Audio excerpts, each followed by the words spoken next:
بسم الله الرحمن الرحيم الحمد لله رب العالمين الحمد لله الذي لا يبلغ مدحته القائلون ولا يحصي نعماءه العادون ولا يؤدي حقه المجتهدون الحمد لله الذي بعد فلا يرى وقربا فشهد النجوى تبارك وتعالى ثم الصلاة والسلام والتحية والإكرام على سيد المرسلين وخاتم النبيين وشفيع المذنبين الرسول المؤيد والنبي الممجد المصطفى الأمجد الذي سمي في السماء بأحمد وفي الأرض بأبي القاسم محمد اللهم صل على وعلى أهل بيته الطيبين الطاهرين المعصومين الذين أذهب الله عنهم الرجس وطهرهم تطهيرا اللهم صل على محمد لا سيما على الإمام المنتظر وحجة الله الثاني عشر ابن العسكري المنتظر ولعنة الله على أعدائهم أجمعين من الآن إلى قيام يوم الدين أما بعد فإن الله الصادق العليم قال في كتابه الكريم القرآن الحكيم أعوذ بالله من الشيطان الرجيم بسم الله الرحمن الرحيم إنما أنت منذر ولكل قوم هاد صدق الله العلي العظيم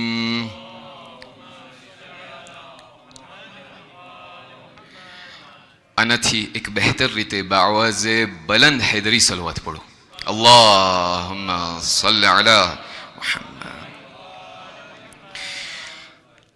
أعزائي المحترم السلام عليكم ورحمة الله وبركاته પોતાની જિંદગીના અંદરમાં રોલ મોડેલ ધરાવવું અને નમૂનો પોતાની જિંદગીના અંદરમાં રાખવું ઇન્સાનની જિંદગીના અંદરમાં એક મોટી ઇમ્પોર્ટન્સ અને એક મોટી અહેમિયત ધરાવે છે. આ દુનિયાના અંદરમાં જ્યારે તમે નજર કરશો, કોઈથી પણ તમે સવાલ કરશો, અહીં નાના ઇન્સાનથી લઈને નાના બાળકથી લઈને કે બુઝુર્ગ શખ્સ સુધી કોઈને પણ તમે સવાલ કરશો કે ભાઈ તમારી જિંદગીના અંદરમાં તમારી કોઈ એવો રોલ મોડેલ છે, તમારી જિંદગીના અંદરમાં કોઈ એવો નમૂનો છે કે જેના ઉપર તમે લુક આફ્ટર કરો છો, ત્યારે તમને તરત આ તમામ લોકો તમને કહેશે, નાનાથી લઈને કે જવાન સુધી, નવજવાનથી લઈને કે બુઝુર્ગ સુધી, મર્દ હોય કે ઓરત હોય, એ તમામ લોકો તમને કહેશે કે ભાઈ અમે અમારી જિંદગીના અંદરમાં એક એવો રોલ મોડેલને અમે એમના ઉપર લુક આફ્ટર કરીએ છીએ, યા તો એક એવો નમૂનો છે કે જેમના ઉપર અમારી નજર છે, કારણ કે અમારો એક ગોલ છે, અમારો એ ઓબ્જેક્ટિવ છે કે અમને જે છે આ ઇન્સાન જેવો, આ રોલ મોડેલ જેવો બનવું છે. અને ઇન્ટરેસ્ટિંગલી કુરઆને મજીદ તરફ જ્યારે તમે નજર કરશો તો ખુદાવંદ કરીમ આ રોલ મોડેલના કોન્સેપ્ટને, આ નમૂનાના વિષયને જે છે કુરઆને મજીદના અંદરમાં નાખ્યું છે. કોઈ એવી જગ્યા કે જેના અંદરમાં સુરત રાદની 7મી આયત, ચેપ્ટર 13 વર્સ નંબર 7, અલ્લાહ સુબ્હાનહુ વ તઆલા મને અને તમને ઇરશાદ ફરમાવીને કહેવા લાગ્યો, કહ્યું બિસ્મિલ્લાહિર રહમાનિર રહીમ, એ રસૂલ યાદ રાખજો, એ રસૂલે ખુદા મુહમ્મદ મુસ્તફા સલ્લલ્લાહુ અલૈહિ વાલિહિ વસલ્લમ,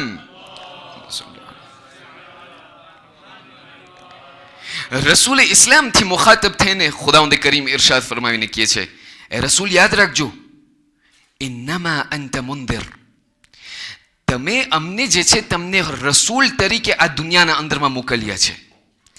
તમારું કામ એ નથી કે તમે લોકોને મારીને મુસલમાન કરો, તમારું કામ એ નથી કે તમે સ્ટીક લઈને મુસલમાનોના પછવાડે દોડીને બધાને મસ્જિદના અંદરમાં લઈ આવો, તમારું કામ એ નથી કે લોકોને તમને બાય ફોર્સ તમે એ લોકોને અહીંયા મસ્જિદના અંદરમાં લઈ આવીને એ લોકોની પાસે ઇબાદત કરાવો. નહીં, તમારું કામ એક છે, ઇન્નમા અંત મુંદિર, તમે ફક્ત ચેતવણી આપવા વાળા છો, તમે ફક્ત લોકોને ખબર આપવા વાળા છો કે એ લોકો યાદ રાખજો, તમે ફક્ત એ લોકોને વોર્નિંગ આપવા વાળા છો કે એ લોકો યાદ રાખજો, અગર તમે અહીં આ દુનિયાના અંદરમાં નમાઝને કાયમ ન કર્યા, ફલાણા ઇબાદતને તમે અંજામ ન આપ્યા, તો કયામતના અંદરમાં જવાબ આપવો પડશે.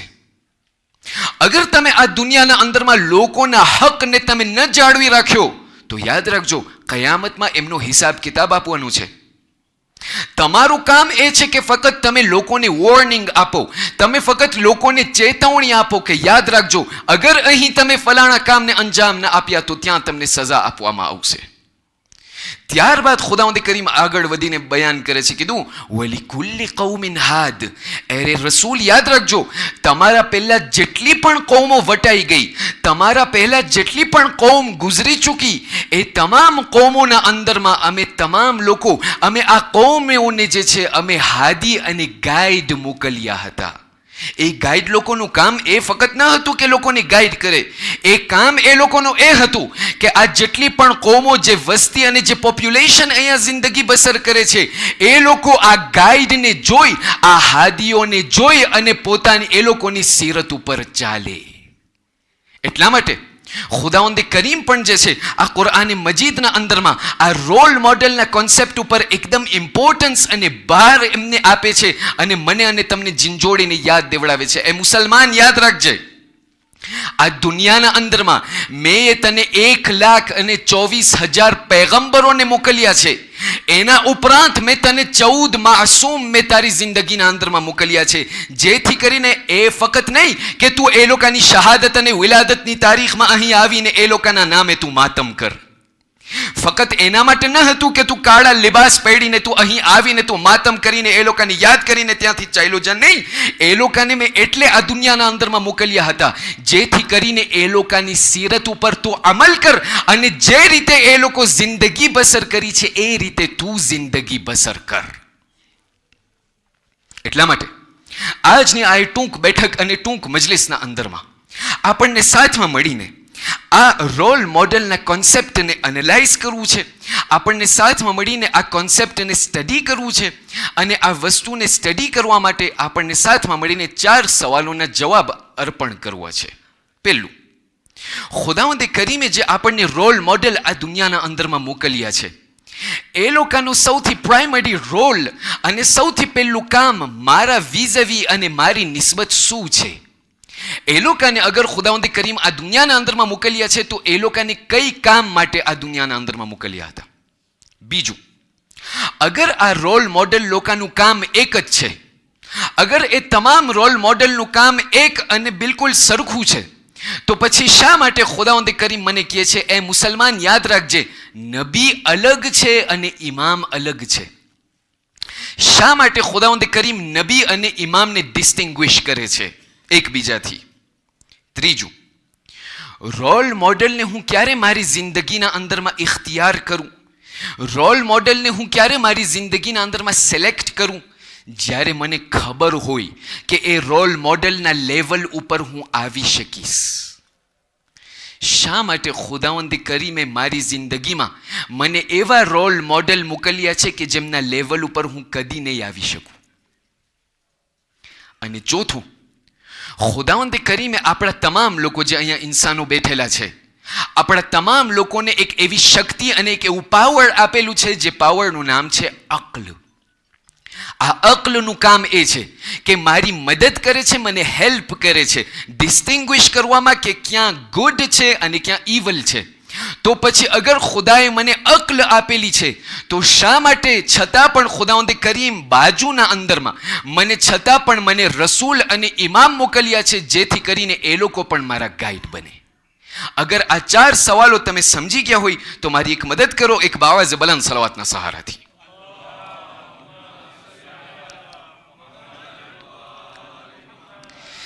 જ્યારે આપણે આ રોલ મોડેલના કોન્સેપ્ટને આપણે એનાલાઇઝ કરીએ, આપણે જ્યારે સ્ટડી કરીએ, તો સૌથી પહેલો સવાલ આપણી જિંદગીના અંદરમાં ઘણા ખરા એવા જવાનો છે કે જે લોકોના ઝહેનમાં આ સવાલ આવે છે કે આખિરકાર અગર ખુદાવંદ કરીમે મને આ દુનિયાના અંદરમાં 1,24,000 પૈગંબરો મોકલ્યા છે, મને અગર 12 ઇમામો મોકલ્યા છે, તો પછી એ લોકોનો પ્રાઇમરી રોલ અને એ લોકોનું સૌથી પહેલું મિશન મારી નિસ્બત શું છે.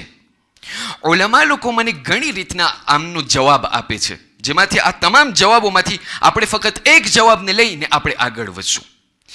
આ જવાબને સમજવા માટે એક મિસાલ અને એક દાખલાને લેવું લાઝિમ સમજું છું. આપણે દાખલો લઈએ અહીંયા કિનિયાના અંદરમાં. અહીંયા અમે આવ્યા અને ત્યાંથી આપણને કહેવામાં આવ્યું અહીંયા જેટલા પણ અહીં જવાનો છે, મને જવાનો દેખાઈ રહ્યા છે, એ જવાનો લોકોએ એક દિવસ નિર્ણય લીધો, એ લોકોએ ડિસિઝન લીધો, એ લોકોએ પ્રોગ્રામ બનાવ્યો. આપણને હાઇકિંગનો પ્રોગ્રામ બનાવવું છે કે નહીં? અહીંયા ખબર નથી કિલીમંજારો અને ખબર નથી બીજા જે માઉન્ટેન્સ જે છે, ત્યાં કીધું આપણને હાઇકિંગનો પ્રોગ્રામ રાખવું છે.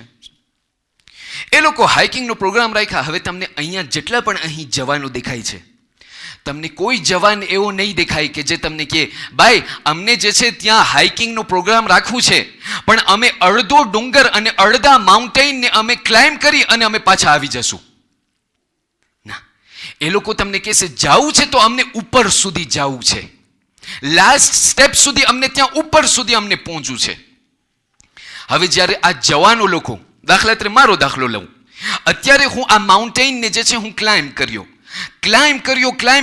એક એવી જગ્યા આવશે કે જ્યાં હું આવીને બ્લોક થઈ જઈશ, હું અટકી જઈશ. અટકવાના મારા બે કારણ હશે, બ્લોક થવાના મારા બે કારણ હશે. પહેલું કારણ એ છે કે યા તો મને જે છે મારા અંદરમાં એટલી શક્તિ અને એટલી એબિલિટી નથી કે હું ત્યાં એનાથી વધારે આગળ જઈ શકું. તમે મને કહેશો ભાઈ શા માટે? કારણ કે પાણી ખલાસ થઈ ગયું છે, પ્રોવિઝન ખલાસ થઈ ગયું છે, મારી તાકાત પૂરી ખલાસ થઈ ગઈ છે, આનાથી વધારે હું ઉપર ચડી નથી શકતો, કારણ કે મારી બિલકુલ ફોર્સ મારી ખતમ થઈ ગઈ છે. આ પહેલું કારણ.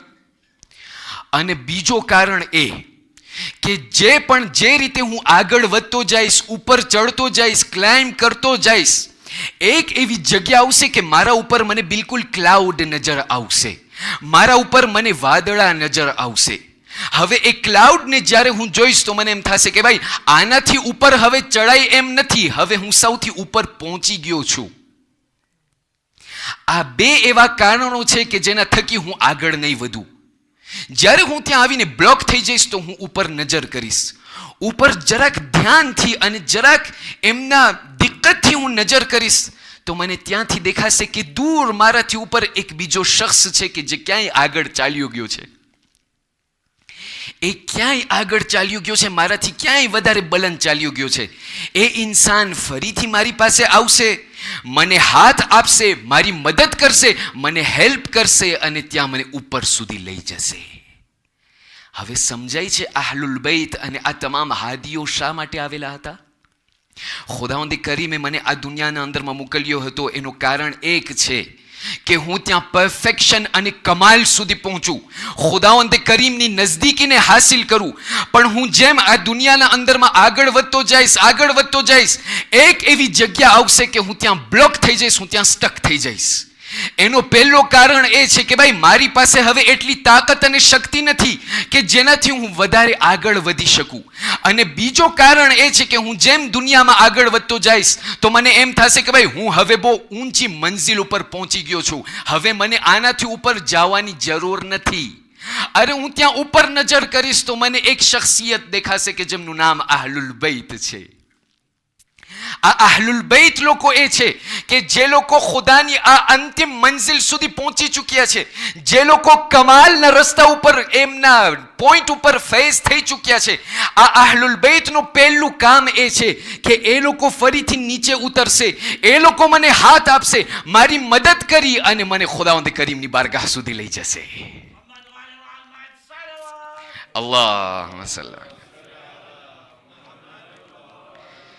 કીધું આ અહલુલ બૈત અને ખુદાવંદ કરીમે જે માસૂમીન મને આ દુનિયાના અંદરમાં મોકલ્યા છે, એ લોકોનો પ્રાઇમરી રોલ એ છે, એ લોકોનો સૌથી પહેલો મિશન એ છે કે એ લોકો જે છે મને કમાલના મંજિલ સુધી લઈ જાય અને ખુદાવંદ કરીમની નજદીકી તરફ મને લઈ જાય. પણ અગર આ સમજાઈ ગયું તો અહીંયા અમે બીજા પ્રોબ્લેમના અંદરમાં પડ્યા. કીધું શું? કીધું અગર આ તમામ અંબિયાઓ અને ઇમામો લોકોનો અગર માસૂમીનનો રોલ અગર એક છે કે એ લોકો મને કમાલની મંજિલ સુધી લઈ જાય, તો પછી શા માટે ખુદાવંદ કરીમ ડિસ્ટિંગ્વિશ કરે છે કે ભાઈ ઇમામ એક વસ્તુ છે અને નબી એક વસ્તુ છે? હોવું તો એમ જોઈએ કે ખુદા મને કે ભાઈ આ તમામ લોકો તમારા હાદી છે, આ લોકો તમને ખુદાનો રસ્તો દેખાડશે. ના, ખુદા કે છે ના, નબી એક વસ્તુ છે, ઇમામ એક વસ્તુ છે. ઉલમાથી જ્યારે આ સવાલ કરવામાં આવ્યું કે આખિરકાર આ બંનેના વચમાં ડિફરન્સ શું છે, ઉલમા લોકો આપણને બે એવા કોન્સેપ્ટ છે, બે એવા નોશન્સ છે કે જે મને અને તમને પહોંચાડે છે અને મને અને તમને બયાન કરે છે. કીધું અરબીના અંદરમાં આ બે નોશન્સ છે. કીધું સૌથી પહેલું જેને કહેવામાં આવે છે ઇરાઅતુ તરીક. અને બીજી વસ્તુ છે જેને કહેવામાં આવે છે ઈસાલ ઇલલ મકસૂદ.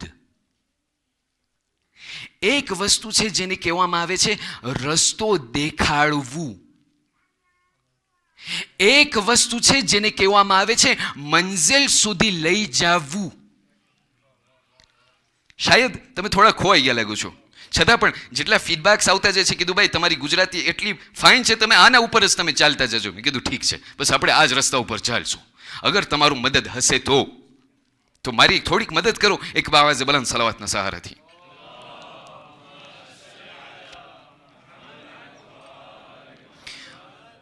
ઉલમા લોકો મને બયાન કહ્યું એક છે રસ્તો દેખાડવું અને એક છે મંઝિલ સુધી લઈ જવું. ઉલમા લોકો મને એક મિસાલ નજરિયાથી, એક એક્ઝામ્પલ નજરિયાથી મને બયાન કરે છે. Let us tech an example. આપણે અહીંયા જે છે નેરોબીના અંદરમાં આવ્યા, અલ્હમ્દુલિલ્લાહ. નેરોબીના અંદરમાં આપણે આવ્યા અને ઇમામ બારગાહના અંદરમાં આપણને આવું છે મજલિસ પડવા, લેક્ચર કરવા. પ્રોબ્લેમ થયું એ કે અડધે રસ્તે આવીને હું ખોવાઈ ગયો. ઇન્ટરનેટ મારી પાસે છે નહીં, એટલે મેં સીધો કોલ કર્યું, ખબર નથી પ્રમુખ સાહેબને, અહીંયા મેં કોલ કર્યો. ત્યાં મને શબરભાઈ દેખાય છે, એને મેં કોલ કર્યો. આ બંને જણાને ઓળખું છું, બાકીને તો ઓળખતો નથી. આ બંને જણાને હું કોલ કર્યો અને મેં ત્યાં જે છે એ લોકોને સવાલ કર્યો. કીધું ભાઈ મને ઇમામ બારગાહના અંદરમાં આવું છે પણ હું ખોવાઈ ગયો છું. કીધું ઠીક છે, હવે કીધું હવે મારી મદદ કરો, મને આ ઇમામ બારગાહ સુધી લઈ જાઓ. એટલે આ બંને જણા પ્રમુખ સાહેબનો બે રીત હશે મારી મદદ કરવાની. He has two ways કે જેનાથી પોતે મારી મદદ કરે. પહેલું way કે જેનાથી પોતે મારી મદદ કરશે, મને કહેશે શેખ તમે ક્યાં ઊભા રહી ગયા છો, તમે ક્યાં ખોવાઈ ગયા છો. મને કહીશ ભાઈ આ ફલાણી જગ્યાએ હું ખોવાઈ ગયો છું. મને કહેશે તમે સીધા જાઓ, then turn on your right, ફરીથી તમે આગળ જાઓ, પછી લેફ્ટમાં જાઓ, પછી ફરીથી લેફ્ટમાં જાઓ, ફરીથી સીધા જાઓ, એ ત્યાં અમે ઇમામ બારગાહમાં તમે પહોંચી જશો. આ તો પહેલો રસ્તો. બીજો રસ્તો એ છે કે પ્રમુખ સાહેબ મને કહેશે ભાઈ તમે ક્યાં ખોવાઈ ગયા છો. હું એને કહીશ ભાઈ અહીં જગ્યાએ હું ખોવાઈ ગયો છું. મને કહેશે તમે ડગજો જ નહીં. કીધું ઠીક છે. એ પોતે ગાડીના અંદરમાં બેસશે, ત્યાં મને અહીં સુધી લેવા આવશે, ગાડીના અંદરમાં મને બેસાડશે અને ત્યાં મંઝિલ સુધી મને લઈ જશે. કીધું અગર નબી અને ઇમામના વચમાં તમને ફરક અને ડિફરન્સ તમને સમજવું હોય તો એટલું જ સમજી જાઓ. નબીનું કામ એ હતું કે પોતે રસ્તો દેખાડતા હતા. ત્યાં કુરઆન મજીદને તમે જોશો તો તમને દેખાશે રસૂલ ઇસ્લામ બયાન ફરમાવતા હતા, એ લોકો કુલુ લા ઇલાહા ઇલ્લલ્લાહ તુફલિહુ, કહી દો લા ઇલાહા ઇલ્લલ્લાહ તમે નજાત પામશો. ત્યાં તમને બે જાતના લોકો દેખાશે. અમુક લોકો હતા કે જે લોકો કહેતા હતા લા ઇલાહા ઇલ્લલ્લાહ. અમુક લોકો એવા હતા કે જે લોકો પોતાના આ આંગળીઓને એ લોકોના કાનના અંદરમાં રાખી દેતા હતા. શા માટે? કારણ કે મને આ નજાતનો રસ્તો નથી ખપતો. જે લોકોને નજાતનો રસ્તો ખપે છે એ લોકો ચાલ્યા ગયા. જે લોકોને નથી ખપતો રસૂલ એ લોકોને બાય ફોર્સ નથી લઈ આવતા. બાકી અગર મને ખુદાની પાસે પહોંચવું છે તો મારા પાસે બીજો કઈ રસ્તો નથી સિવાય દરબાર મોહમ્મદ ઓ આલે મોહમ્મદ.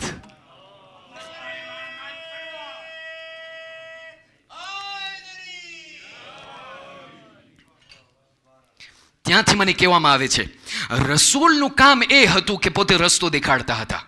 ભાઈ યાદ રાખજો, જન્નત છે આ, જહન્નમ છે આ તમામ ફરિશ્તાઓ છે, મુનકર અને નકીર છે, આ બધી વસ્તુ છે. આ વસ્તુને યાદ રાખજો. જે લોકોને રસ્તા ઉપર ચાલુ હતું ભાઈ એ લોકો રસ્તા ઉપર ચાલ્યા. જે લોકોને નહોતું ખપતું એ લોકો ના ગયા.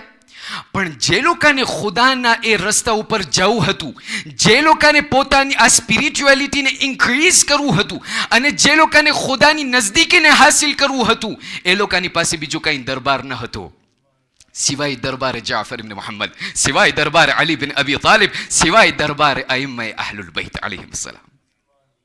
ત્યાંથી કહેવામાં આવે છે કે એ લોકો યાદ રાખજો, અગર તમને આ ખુદાવંદ કરીમના ત્યાં એ મંઝિલ સુધી તમને પહોંચવું છે. અમુક લોકો એવા હતા કે જે લોકો કહેતા હતા અમારા માટે કુરઆન કાફી છે. પણ અઝીઝાને મુખ્તરમ, કુરઆનને હું સમજીશ ક્યારે?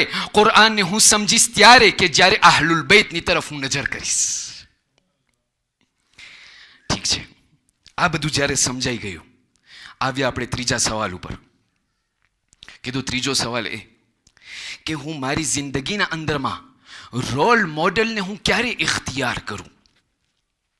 મારી જિંદગીમાં હું રોલ મોડલને હું પિક અને સિલેક્ટ કરીશ કે જેની મને ખબર છે કે હું એમના લેવલ ઉપર પહોંચી શકીશ. યા તો એક દિવસ એવું થશે કે એમને પણ હું એમનાથી ઉપર ચાલ્યો જઈશ.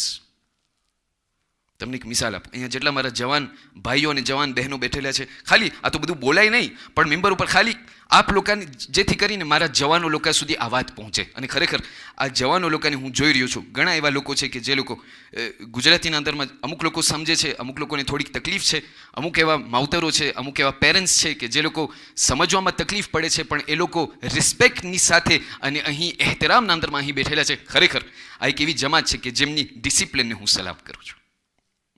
ખુદાવંદ કરીમ આપ તમામ લોકોની કુરબાનીને કબૂલ કરે. આ જવાનોને સમજાવવા માટે કીધું. અત્યારે આપણે હમણાં 1 મહિના પહેલા આપણે શું હતું, ત્યાં પૂરી દુનિયાના અંદરમાં વર્લ્ડ કપ ચાલતું હતું, છે કે નહીં? વર્લ્ડ કપના અંદરમાં હમણાં જે છેલ્લા સ્ટેટિસ્ટિક્સ નીકળ્યા, ધ બેસ્ટ પ્લેયર આ પૂરા વર્લ્ડ કપના અંદરમાં કઈ નામ આવે છે તમને? એમ્બાપે. આપણા ભાઈ અહીંયા છે, ફોલો કરે છે બધું. આપણા એ ફ્રાન્સના જે પ્લેયર છે જેમનું નામ એમ્બાપે છે, એમ્બાપેથી એક દિવસ સવાલ કરવામાં આવ્યો. પોતે નાનો હતો, હજી જવાન હતો, 9-10 વર્ષનો. કીધું, એમ્બાપે મોટું થાવું છે તને, કેના જેવું થાવું છે તને? તો પોતાએ જવાબ આપ્યો, કીધું હું મોટો થઈશ, મને રોનાલ્ડો જેવું થાવું છે. ઠીક છે. લાસ્ટ યરનું જ્યારે તમે સ્ટેટિસ્ટિક્સ તમે જોશો તો તમને ખબર પડશે, તમને દેખાશે એમ્બાપેના જેટલા પણ સ્ટેટિસ્ટિક્સ હતા જે 2025ના અંદરમાં, એવાણે રોનાલ્ડો જ્યારે પોતે એમના જવાનીમાં હતો એમના રેકોર્ડને પણ બ્રેક કરી નાખ્યું. એમ્બાપે રોનાલ્ડોના રેકોર્ડને બ્રેક કરી નાખ્યું. શા માટે? કારણ કે ખબર હતી કે મને એક દિવસ આના જેવો થવું છે, યા તો આનાથી ઉપર મને જવું છે. સવાલ, શા માટે ખુદાવંદ કરીમે મને એવા રોલ મોડલ્સ મોકલ્યા છે કે જેના લેવલ ઉપર હું કદી નહીં પહોંચી શકું? હું તમને અત્યારે સવાલ કરું, ખુદાવંદ કરીમ મને 1000 વર્ષની જિંદગી આપે, મારી નમાઝ રસૂલની નમાઝના લેવલ સુધી પહોંચે? જી, મને ખુદાવંદ કરીમ 1000 વર્ષની મને ઉંમર આપે, આયા મારી ઇબાદત અલી બિન અબી તાલિબની ઇબાદત જેવી થશે? નહીં થાય. છતાં પણ એ ખુદા શા માટે તે અમને એવા રોલ મોડલ્સ તે અમારી દુનિયામાં આપ્યા છે કે જેના લેવલ ઉપર અમે કદી પણ નહીં પહોંચી શકે? એમનો જવાબ અગર તમને જાણવું હોય તો આ રીતે સમજી લ્યો. ફ્રેન્ચના અંદરમાં એક પ્રોવર્બ છે કે જેને આપ લોકોની સમક્ષ વાંચી સંભળાવું છું. કીધું, if you target the moon, then you will fall on the stars. અગર તમે ચાંદને તમે ટાર્ગેટ કરશો કે મને ચાંદ સુધી પહોંચવું છે, you will not reach the moon. તમે મૂન સુધી, ચાંદ સુધી તમે નહીં પહોંચો, પણ એટલીસ્ટ જ્યારે તમે પડશો તો તમે સિતારાઓ અને સ્ટાર્સ ઉપર પડશો. હું અહલુલ બૈત સુધી હું નહીં પહોંચી શકું, એ મને ખબર છે. તમને એનાથી સરખી રીતે તમને બયાન કરું. અલ્લામતુલ હિલ્લી રહમતુલ્લાહ અલૈહ, ખુદા એ મરહૂમને જન્નતમાં આલી દરજ્જો ઇનાયત ફરમાવે. અને આ એક્ઝામ્પલને હું કોટ કરું છું આપણા મરહૂમ મુલ્લા અસગર અલ્લાહુ મકામા. એમની એક મજલિસના અંદરમાં પોતે આ બયાન કરતા હતા. બહુ મશહૂર ત્યાં દાસ્તાન છે. કીધું, અલ્લામતુલ હિલ્લી જે છે પોતે મુજતહિદ થયા, તમને ખબર છે કેટલી ઉંમરમાં? 13 વર્ષની ઉંમરમાં. હી વોઝ 13 અને ત્યાં પોતે મુજતહિદ બન્યા. તમે મને સવાલ કરશો, એ કેમ બની શકે? અમે આટલા વર્ષ થયા, અમે મજલિસ સાંભળે છે, અમે અમારામાંથી એક મુજતહિદ ઊભો નથી થયો. એનો તમને જવાબ આપું? એનો જવાબ હું તમને નહીં આપું. એમનો જવાબ માસૂમીન બયાન કરે છે. કીધું, મન આમિલા બિમા યઅલમ વરથહુ અલ્લાહુ મા લમ યઅલમ.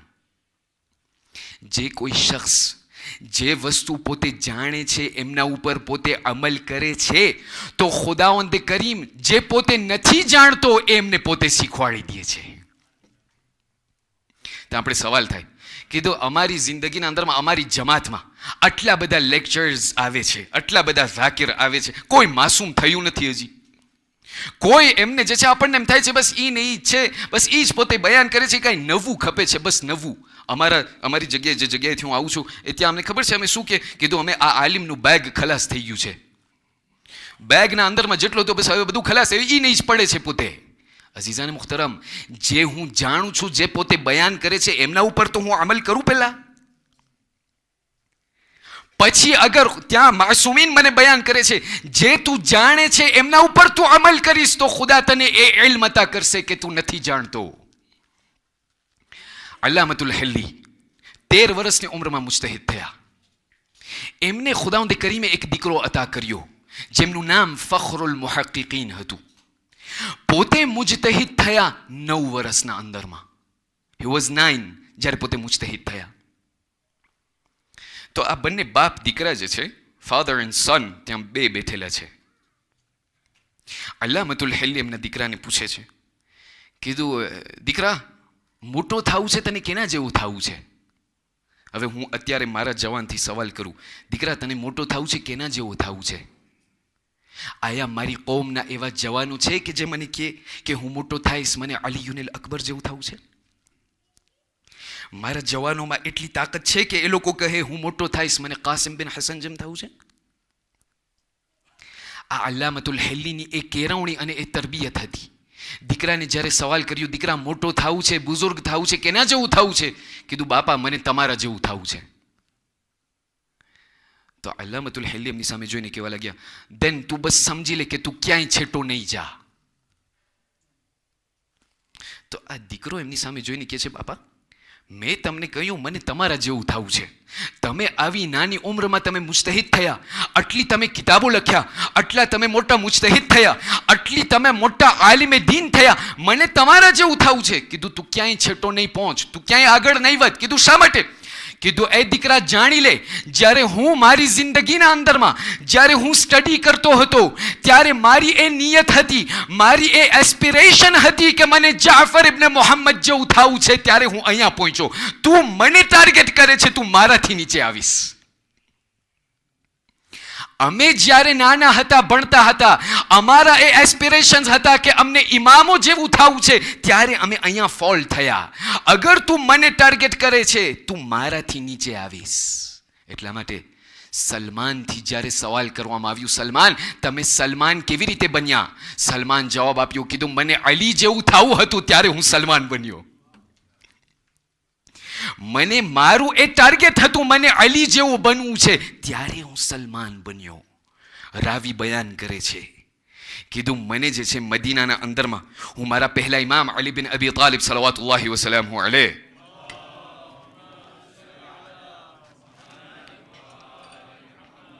મારા પહેલા ઇમામની હું તલાશમાં હતો. તલાશના અંદરમાં થતા મને ખબર પડી કે મદીનાના બહાર એક ગાર્ડન છે. કીધું એ ગાર્ડનના અંદરમાં મને કહેવામાં આવ્યું કે પહેલા ઇમામ ત્યાં બેઠેલા છે, તું ત્યાં ચાલ્યો જા. કીધું ઠીક છે. ત્યાંથી એ મદીનાથી નીકળી, ગામમાંથી નીકળી અને હું ત્યાં એ ગાર્ડનના અંદરમાં જવાનું શરૂ કર્યું. જ્યારે ગાર્ડનમાં જવા લાગ્યો અહીંયા સુધી કે મેં જોયું કે ગાર્ડન સુધી એ રસ્તાના અંદરમાં ત્યાં કદમના નિશાન છે, એક જ ઇન્સાનના કદમના નિશાન. એક કદમના નિશાનને હું ફોલો કર્યો ત્યાં સુધી કે હું ગાર્ડનના અંદરમાં દાખલ થયો. પણ હું અજબ થયો, કારણ કે ગાર્ડનના અંદરમાં એક નહીં 2 શખ્સ હતા. કીધું એક અલી બિન અબી તાલિબ મારા ઇમામ હતા અને એક સામે સલમાન બેઠેલા હતા. તો મેં મૌલાથી સવાલ કર્યો, આ કેમ બની શકે? ત્યાં મદીનાના અંદરથી નીકળતા કે આ ગાર્ડન સુધી પહોંચતા મને ફક્ત કદમના એક નિશાન દેખાણા. આ કેવી રીતે બની શકે કે તમે આ ગાર્ડનના અંદરમાં તમે 2 જણા છો? મૌલા અલી મુસ્કુરાઈને મને કહેવા લાગ્યા, કીધું સલમાનને પૂછ. સલમાનથી સવાલ કરવામાં આવ્યો, કીધું આ કેમ બની શકે? કીધું તમારા 2 માંથી પહેલા કોણ આ ગાર્ડનમાં આવ્યું? કીધું મૌલા અલી આવ્યા, હું બાદમાં આવ્યો. તો કીધું એ કેમ બની શકે કે કદમના નિશાન ફક્ત એક છે? કીધું બસ એટલું સમજી લે, જ્યાં અલી ચાલતા હતા ત્યાં હું ચાલતો હતો.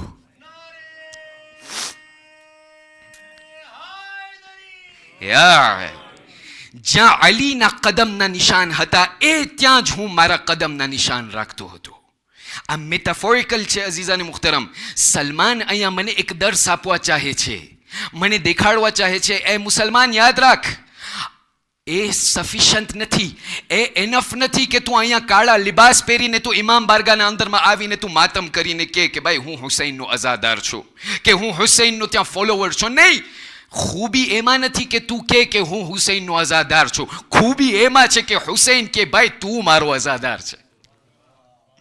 ખૂબી એમાં નથી કે લોકો મને કે આ હુસૈનનો શિયા છે. ના, ખૂબી એમાં છે કે હું મારા અખલાકથી દેખાડું કે હું હુસૈનની સીરત ઉપર ચાલી રહ્યો છું. અહલુલ બૈતના સીરત ઉપર હું કેટલું ચાલું છું. જ્યારે અહીં કોઈ મને સવાલ કરે, અહીંયા ગામના અંદરમાં આપણને શું થાય, મને લોકોને દેખાડવું છે કે હું શિયા છું, એટલે હું શું કરું, મોટા બેનર્સ લઈ જાઉં. અહીંયાની વાત નથી કરતો, કોઈ ખરાબ ના લગાડે. હું મોટા બેનર્સ રાખું, કાળા લિબાસ પહેરું, જુલુસ કરું, માતમ, બધી વાત બરાબર છે, હું નથી કહેતો ના કરું, બધી વાત બરાબર છે. પણ અહલુલ બૈત મને શીખવાડે છે આ બધી વાત બાદમાં આવે. પહેલા તું તારા અખલાક અને તારી સીરતમાં તું દેખાડ કે તું અમારો ચાહવા વાળો છો. અને ત્યાંથી ચોથો અને છેલ્લો સવાલ કીધું, અગર ખુદાવંદ કરીમે મને અક્લ આપેલી છે, આપણે તમામ લોકોને અક્લ આપેલી છે, આ એ અક્લ છે કે જેના થકી હું અને બીજા જાનવરોમાં મારા બંને જણામાં ડિસ્ટિંગ્વિશ થાય છે કે નહીં? ખુદાએ મને અક્લ આપેલી છે. આ એ અક્લ છે કે જે મને દેખાડે, ભાઈ શેખ, આ હલાલ છે, આ હરામ છે, આ ગુડ છે, આ બેડ છે, આ સારી વસ્તુ છે, આ ખરાબ વસ્તુ છે. અગર આ બંને વસ્તુની મને ખબર છે અક્લના જરિયાથી, તો પછી કઈ એવી જરૂરત હતી કે ખુદાવંદ કરીમ છતાં પણ મને અહલુલ બૈત મોકલ્યા જિંદગીમાં?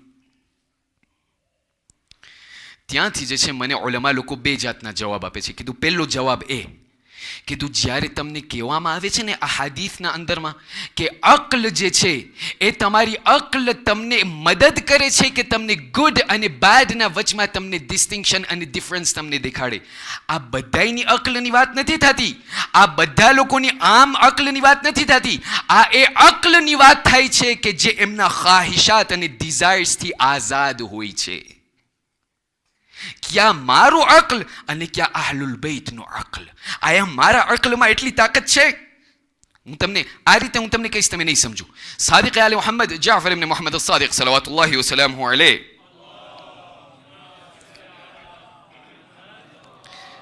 શાયદ 2 થી 5 મિનિટ મોડું થઈ જશે અગર તમે મને રજા આપો તો. ઠીક છે, મને જવાબ નથી આપતો છતાં પણ હવે બોલાવ્યા છો તો હવે ખમી લ્યો, બરદાશ્ત કરી લ્યો. મારી મદદ કરો એક સલાવત પર મુહમ્મદ વ આલે મુહમ્મદ થી.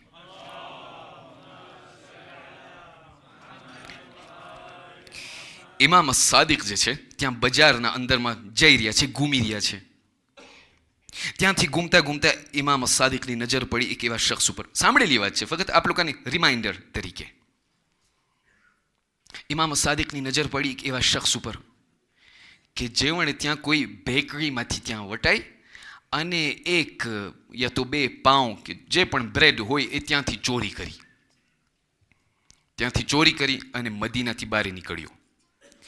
મદીનાથી જ્યારે બહાર નીકળતા ઇમામ સાદિક એમના પછવાડે છે. કીધું ભાઈ આ કરે છે શું?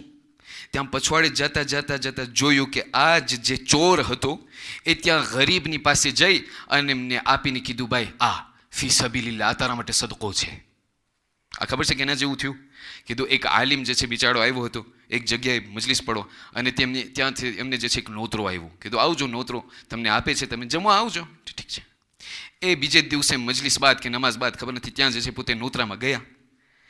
હવે નોતરામાં જ્યારે ગયા તો ત્યાં સાહેબે ખાના જે હતો, ઘરવાળો જે હતો, એમને હવે ત્યાં મૂંઝવણમાં પડ્યો, વ્યાધિમાં પડ્યો. કીધું ઘરના અંદરમાં કંઈ પ્રોવિઝન છે નહીં, કંઈ ચાય બાય નાસ્તો કંઈ છે નહીં અહીંયા, હવે શું કરે? એટલે એમની નજર પડી ઓલા આગા સાહેબના બૂટ ઉપર. એ આગા સાહેબના બૂટ, એમના શૂઝ ઉપર નજર પડી. એટલે ત્યાં એમના બાળકને, એમના બચ્ચાને બોલાવીને કીધું અહીંયા ત્યાં શૂઝને લઈને કીધું આ બજારમાં વેચી આવો. સમજાય છે? ઓલા આગા સાહેબ આવ્યા હતા, એના શૂઝને લઈને કીધું આ બજારમાં વેચી આવો. એના જે થોડાક પૈસા મળે એમનાથી બિસ્કિટ કાંઈ લઈ અને ત્યાં ઘરે આવીને આપણે આ નાસ્તો કરાવે. આ ત્યાંથી જે છે ત્યાં બજારના અંદરમાં જઈને શૂઝને વેચી અને ત્યાંથી લઈને પૈસાને લઈને બધા બિસ્કિટ ચાય બાય બધું લઈને ત્યાં પીરસીશું.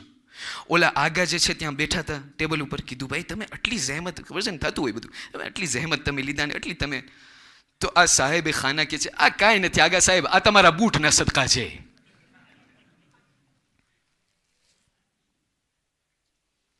ત્યાંથી આ ઇમામ સાદિક જોઈ છે કે આ ઇન્સાન એમ જ કર્યું, ત્યાંથી ચોરી કરીને આ ગરીબને આપીને કહેવા લાગ્યો, કીધું ભાઈ આ સદકો છે ફી સબીલિલ્લાહ તારા માટે. ઇમામ સાદિક એમને બોલાવીને કીધું અહીંયા. કીધું શું છે? કીધું આ તે શું કર્યું? કીધું કાંઈ નહીં, મેં ખૈરાત કર્યું. કીધું અચ્છા, આને કેવી રીતે ખૈરાત કહેવાય? કીધું તમે કુરાન પઢો છો? હવે આ ઇમામ સાદિકને કુરાન શીખવાડે છે. કીધું કુરાન નથી પડ્યા? કીધું ના. કેવી રીતે? કીધું કુરાનના અંદરમાં આયત નથી કે જે પણ શખ્સ એક સારું કામ કરશે તો એમના કેટલા ગણાશે? 10. કીધું હા. અને જે પણ કોઈ શખ્સ કોઈ પણ ખરાબ કામ કરશે કેટલું ગણાશે? 1. કીધું ભાઈ મેં જે છે 10 મેં સવાબનું કામ કર્યું ને એમાંથી -1 થયું, મને 9 સવાબ તો એટલીસ્ટ મળી ગયા. ઇમામ સાદિક એમની સામે જોઈને કહે છે, આ તારી અક્કલ છે? આ તારી અક્કલ છે કે જેનાથી તું આવી રીતે તું વિચાર? આ અક્લ એવી અક્લ નથી કે જે મને નજાત તરફ લઈ જાય છે. ઇમામ સાદિક એમને કહે છે, ભાઈ તું એના પહેલા કે તું 10 તરફ જા, તું માઇનસના અંદરમાં અત્યારે છો, તને 1 સવાબ નથી મળ્યો આના અંદરમાં. અઝીઝાન મુહતરમ, ક્યારેક ક્યારેક મને એમ થાય મારી અક્લ મારા માટે એનફ છે કે જેથી હું ખુદા સુધી પહોંચું. અહલુલ બૈત મને દેખાડે છે નહીં, તને અમારા દરબારમાં તને આવું ખપશે, તને એનો સિવાય બીજો કાંઈ રસ્તો નથી. કારણ કે જે ખુદાએ તને એ અક્લ આપેલી છે એ તારી અક્લ આ દુનિયાદારીના અંદરમાં ડૂબેલી છે. તારામાં એટલી એ તાકાત નથી કે તું એકલો ખુદા સુધી પહોંચી શક. આ એક કારણ થયું, પણ મારો ટાઈમ ખતમ થયો.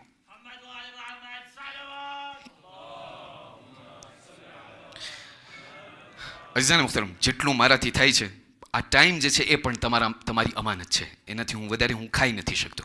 માટે જેટલા પણ પોઈન્ટ્સ બાકી રહી જાય છે એને હું મારા ઘરે પાછો લઈ જાઉં છું.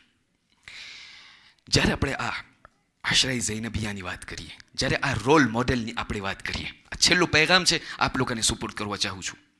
આ મારી કૌમના અંદરમાં, અને મને ફખર થાય છે કે હું આ કૌમમાંથી છું. આ મારી કૌમના જેટલા પણ અહીંયા જવાનું છે એ મારા માવતરો, ડિયર પેરેન્ટ્સ, મારા ઘરે જે ખુદાવંદી કરી મેં મને ઔલાદ અતા કરી છે એઝ એન અમાના, એમને મેં ક્યારેક સવાલ કર્યું કે ભાઈ તારી જિંદગીના અંદરમાં તું કેને રોલ મોડેલમાં લીધું છું? આ ઇમ્પોર્ટન્ટ છે. શા માટે? કારણ કે જે રીતે હું રોલ મોડેલ લઈશ એ રીતે મને એ મારા જિંદગીના અંદરમાં નજાત તરફ લઈ જશે. અત્યારે ઈરાનના અંદરમાં જે લડાઈ ચાલી રહી છે અને જે બધું થઈ રહ્યું છે, જ્યોર્જ બુશનું નામ તમે સાંભળ્યા હશો, ફાધર છે કે નહીં? એ જ્યોર્જ બુશના જમાનામાં કે જ્યારે ઈરાન અને ઇરાકના વચમાં જે જંગ ચાલી રહી હતી, એ જ્યોર્જ બુશ ફાધરના એમના એ ડેસ્કના અંદરમાં, એમના કાઉન્સિલર્સના અંદરમાં એક કાઉન્સિલર હતું જેમનું નામ હતું હેનરી કિસિંગર. નામ સાંભળ્યા હશો?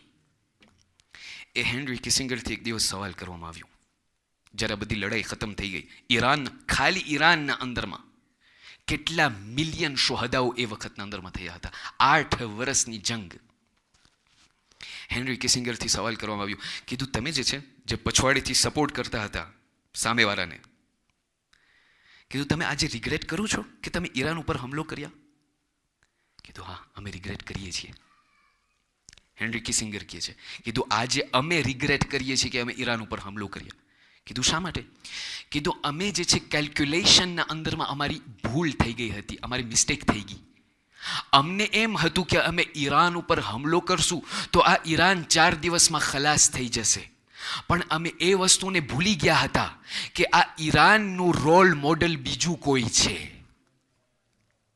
આ ઈરાન જે છે આ એ દેશ છે કે જે મરવાથી નથી બીતી. They don't fear death. શા માટે? એ લોકો કેને કોપી કરીએ છીએ? કીધું આ લોકોનું એક બસ રોલ મોડેલ છે, એ રોલ મોડેલનું નામ કરબલા છે. અઝીઝાન મુહતરમ, મારી જિંદગીના અંદરમાં શું મારા બાળકોના અંદરમાં એટલી તાકાત છે કે જ્યારે એ લોકોને સવાલ કરું, દીકરા તારા માટે મૌત એટલે શું, તો એ લોકોમાં શું એટલી તાકાત છે કે મને કહે કે ભાઈ મારા માટે મૌત શહેદ કરતા પણ મીઠી છે? મારા જવાનમાં શું એટલી તાકાત છે કે જે મને કહે કે ભાઈ મારું રોલ મોડેલ અલીયુલ અકબર છે? बाज़ादारों, मुख्तार के दरबार में एक ऐसा दुश्मन को लाया गया है। सनआन नामी एक दुश्मन है, जिसको जब मुख्तार के सामने लाया गया तो मुख्तार जो है कत्ल करने से पहले सब दुश्मन को पूछ रहा, एक एक दुश्मन को पूछता था कि भाई बता तूने करबला में कौन सा जुल्म किया था। अशरा ज़ैनबिया है ना, अशरा ज़ैनबिया जनाब ज़ैनब कुलथूम के मसाइब अजीज़ान मुख्तरम फ़कत माह सफ़र में शुरू नहीं होते हैं। जनाब ज़ैनब के मज़ालिम जो है आशूर का दिन ही शुरू हो चुका था। अब मुख्तार के दरबार में सनआन को लाया गया। सनआन से पूछा गया बता तूने करबला में कौन कौन से जुल्म किए थे।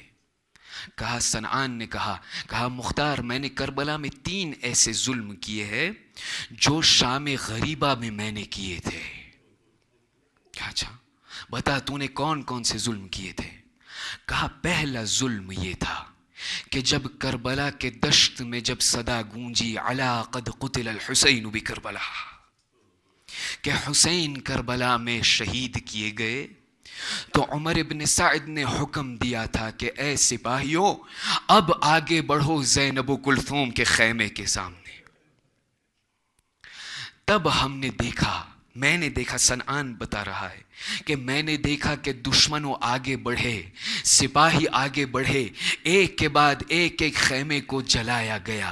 पहला खैमा को जब जला गया बीबियां वहां से निकलकर दूसरे खैमे में गई, तब दूसरे खैमे से तीसरे खैमे के अंदर गई, तीसरे खैमे से जो है चौथे खैमे, यहाँ तक कि सब खैमे जलाए गए, एक ही खैमा बाकी था। तब मैं देख रहा था कि उसी एक खैमे से जो है एक बीबी बाहर आ रही थी, वापस अंदर जा रही थी, वापस बाहर आ रही थी, वापस अंदर जा रही थी। तब मैं ऐसा समझा कि उसी खैमे के अंदर ऐसा लगता है कि कोई एक ऐसी कीमती चीज पड़ी हुई है। बस ए मुख्तार, मैं हिम्मत करके जब अंदर गया तो मैंने क्या देखा, मैंने देखा कि उसी खैमे के अंदर एक बिस्तर पड़ा हुआ था जिस पे एक बीमार सो रहा था। उस बीमार का नाम सैयद सज्जाद था। तब सैयद सज्जाद से मैं कहने लगा, ए सैयद सज्जाद आप बाहर आ जाइए क्योंकि इस खैमे को आग लगाना चाह रहे हैं। सैयद सज्जाद मुझको देखकर कहने लगे कि ऐ सिपाही मेरे अंदर बस इतनी ताकत नहीं है कि जिससे मैं बाहर आऊं। बस ऐ मुख्तार मैंने क्या किया, सैयद सज्जाद को अपने लिबास से खींचकर अरे मैंने उसको ज़मीन करबला पर गिरा दिया। ये ऐसा पहला जुल्म है जो मैंने करबला के अंदर किया था। बस मुख्तार ने कहा दूसरा जुल्म क्या किया था। कहा दूसरा जुल्म ये था कि मैंने जब शाम गरीबा में जब पूरे खैमों को, सब खैमों को जब जलाया गया तो मैंने देखा कि सब बच्चों और बच्चियां जो है जैसे तस्बीह के दाने बिखर रहे हो, ऐसे अहले हरम के बच्चे सब जमीन करबला में बिखर गए। बस मेरी नजर एक ऐसी बच्ची पर पड़ी जिसका नाम सकीना था। मेरी नजर एक ऐसी बच्ची पर पड़ी जिसका नाम सकीना था। अरे सकीना के कानों पे मैंने गोशवारे मुझे नजर आए। बस गोशवारे लेने के लिए मैं उस बच्ची के पीछे दौड़ने लगा। जब सकीना ने ये देखा कहने लगी, ऐ दुश्मन, ऐ सिपाही खबरदार, हम आले रसूल, खबरदार हम आले रसूल है। अगर तुमको गोशवारे चाहिए मैं खुद उतार के तुमको दे दूंगी। ए मुख्तार मैंने सकीना को नहीं सुना। अरे सकीना को पकड़कर अरे मैंने कोशिश की कि गोशवारे को उतारूं, लेकिन सकीना ने अपने नन्हे हाथों से खुद को बचा लिया। जब मैंने देखा सकीना हाथों को नहीं हटा रही थी, बस ऐ मुख्तार मैंने हाथ को उठाया, सकीना को मारना शुरू किया।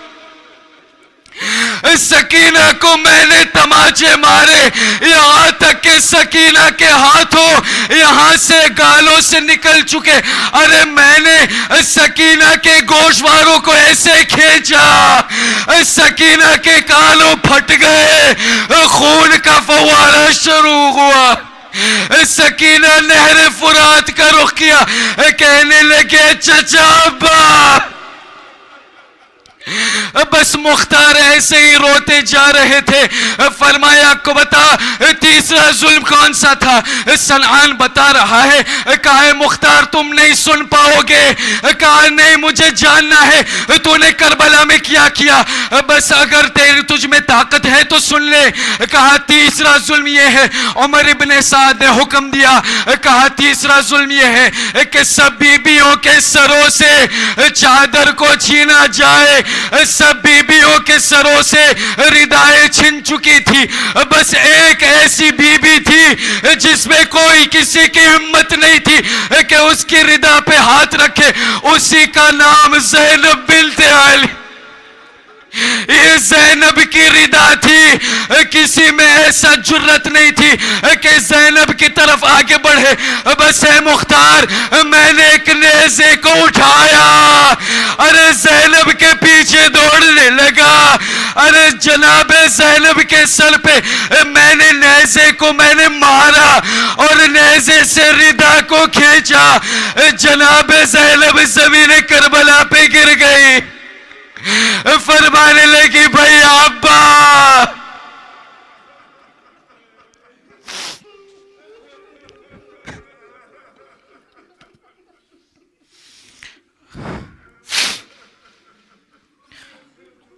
لعنة الله على القوم الظالمين وسيعلم الذين ظلموا أي منقلب ينقلبون. إنا لله وإنا إليه راجعون. يا حسين